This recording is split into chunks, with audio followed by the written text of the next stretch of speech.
Hey everybody, I decided that I would this is going to be a follow-up part 2 of the last video that I showed where I was showing everybody how to angle and use their lateral movement. Now, what's very important, if you haven't seen that video, you got to go see it now, or else some of the stuff that I'm going to be saying won't make any sense. Although I do have some staffs over here in the corner I can show you a lineup. Maybe we'll go ahead and do that. All right, so we got my throwing dummy here, Edward. Okay, and Edward's going to represent profiling. You can see the sticks on the ground. I'm going to have to step over them rather than slide over them in some case. Now, when you're doing your fighting, you have your different profiles. You have your forward profile, semi-forward profile, what I like to call the linear or the sideways profile. This is going to be completely up to you how you would like to develop your game. You play yours. I personally like to shift between all of them, so nobody's ever given a direct idea about how I'm going to be coming at them, so on and so forth. When somebody has a steady stance, I'm able to read it and bring whatever weapons I need to bring into the game there. But if they're always switching, I'm going to have to constantly be switching up my game to figure out where I can come in at the angles. Now, from right here, when we're moving, I know a lot of fighters like to fight from inside the pocket. This is what it means to fight from inside the pocket. I am literally between his two hands, and he can hit me from all angles. But also realize, especially if this person likes to loop, okay, I can get in there a lot faster. But at the exact same time, as I decide that I'm going to go ahead and come out, I got to take away those angles from him. So what's happening right now, if you can just imagine the person's ability to punch, I'm simply moving my head out of the pocket or taking the angle at a disadvantage. In other words, putting my head where it's going to be hard for them to hit.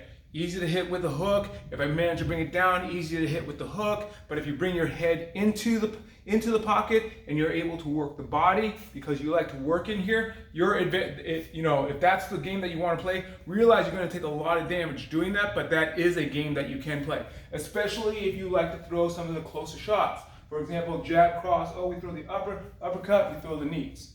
Okay, that's neither here nor there. That's going to be a little bit more advanced. Obviously, against a dummy, you can pretty much do anything that you want, okay? So what I want everybody to understand is that we're gonna go from the pocket to the outside, and we're gonna set up our kicks doing so.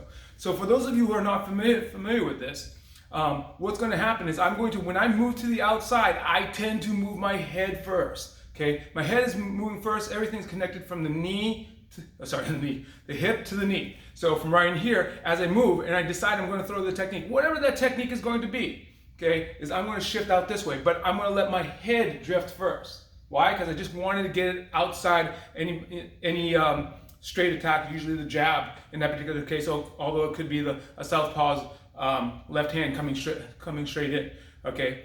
So assuming that we have an orthodox, okay, left foot, closed position. Okay, closed position means both people are in the same stance but are facing each other. So if I'm like this, my left foot is forward, your left foot would be forward. Okay, so from right in here, what your practice is going to be shifting out to my right. Okay, what would be perceived to your left. Okay, and as I shift, it sets up a technique. It doesn't matter what that technique is. I could be shifting and I could be throwing a jab. Okay, and as I shift back, I can go ahead and throw a cross. Now, a lot of times what happens is that as you're starting to move out, a person is moving with you. Now, if they're not cutting you off and they're lining up to your front or your rear foot, okay, what's going to happen is your best technique is to actually come in with a counter left. Not even should be a counter, initiated left. So as I moved over here to the right, I go quick left. And what most people want to do is to throw really, really hard. You don't have to throw really, really hard. You just have to make contact to that inside leg. So what happens is as I start to shift, I might even do a small step. Doesn't even really matter. I want a small step because I want to try to get to that outside of that hip, boom, delivering to the inside of that leg. So again, I'm going to small shift inside of the leg, okay, or step inside of the leg.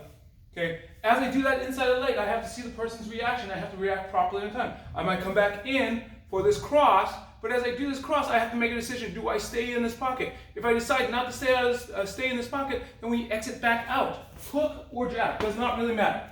Okay, so for your combination, moving to the outside, okay, keeping it basic. Do this A, B, C. A, I step out. B, kick. C, throw a jab, throw a cross, does not matter. Okay, D, come out with a hook, boom, and exit out. So again, I start off in this pocket. I want to move to the outside. Okay, move to the outside, I decide I'm going to throw an inside leg kick, destabilize my opponent. Boom. I decide to re-enter as this person reacts. I can throw a jab, I can throw a cross, I can throw the jab cross. Okay, as this right leg exits out, hook, okay, and as I've been trying to emphasize here, exit out with your head. Exit out with your head. Boom, I'm exiting out here with the head first. Okay, one last time. From right in here, I'm going to go ahead and step left, shift. If I want, my head leads first. Get it out of there first. Okay, step if you want, kick, re-enter back in. Throw a jab, throw a cross. My head is now exiting outside of this line. Okay, and then from right in here, counter hook. Okay, exit out. Last but not least, as you exit out, boom, if this person somehow advances on you, you now have a side kick, or you'll have to recut back out to the right. Why? Because the person is going to be emphasizing turning toward you. So they turn toward you, you counter out this way. It takes a lot of footwork. Okay, just so that you can see this face on, it goes shift out, oh, shift out, kick, come back in. Jab, my head is exiting out, cross, I decide I'm going to completely exit out, hook. Okay, if they're still following me, I can come in with the side kick, boom, or if I decide I don't want to, the person's turning in too fast, cover up and exit out this way so that you're outside of their hip again. Okay? Work on that. Give me some feedback in the comments later. Bye.